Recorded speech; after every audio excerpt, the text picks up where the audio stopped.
Perhaps the most evil display of deception and murder we are subjected to today are found in the new phenomenon of mass school shootings. Prior to 1999, they were practically non-existent, but today they have almost become predictable. And if you are able to examine the evidence objectively, without getting emotional, a pattern can be recognized.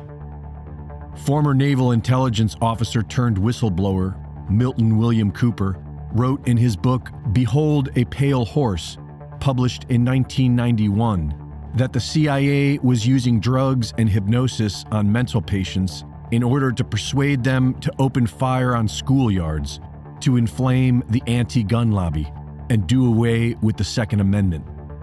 This probably sounds outlandishly evil, and it is, but the evidence is there. In the Columbine shootings of 1999, we are told that Eric Harris and Dylan Klebold acted alone.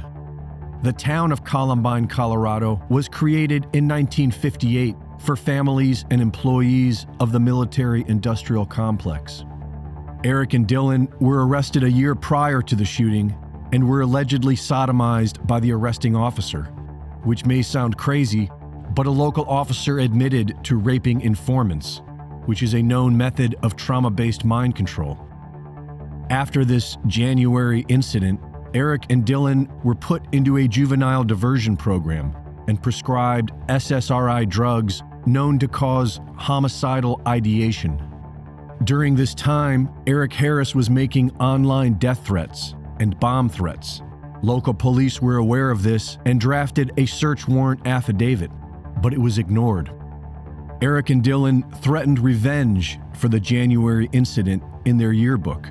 They produced a school video about their plans and began openly collecting weapons. All of this while on probation, and nothing was done about it. During the shootings, the police stood outside the building and did nothing, while the sounds of automatic gunfire and explosions continued for hours. In official transcripts, there are over 100 witnesses who saw more than 2 shooters, and more than 40 witnesses who identified the same 2 men in their 30s, one balding and the other with a short military-style haircut. Several witnesses described the same adult male throwing a pipe bomb on the roof of the library, all of them certain that it wasn't Dylan or Eric. And all of this information pertaining to additional shooters has been redacted.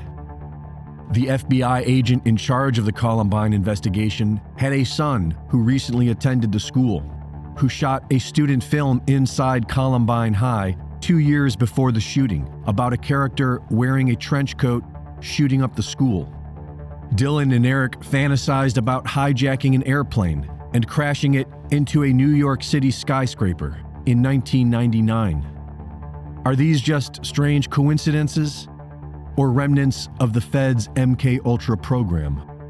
An honest investigation into any of the mass school shootings following Columbine will have the same signatures, such as families involved in the military-industrial complex, prescribed SSRIs and other psychotropic drugs, psychological care provided by the state, and associations with law enforcement prior to the shootings. Just like we saw with the retired federal agent in regular communication with the Buffalo gunman in a private Discord chat room. And in the recent Texas school shooting, how is the perpetrator able to afford nearly $5,000 of weaponry? And why did the police stand down while children were slaughtered?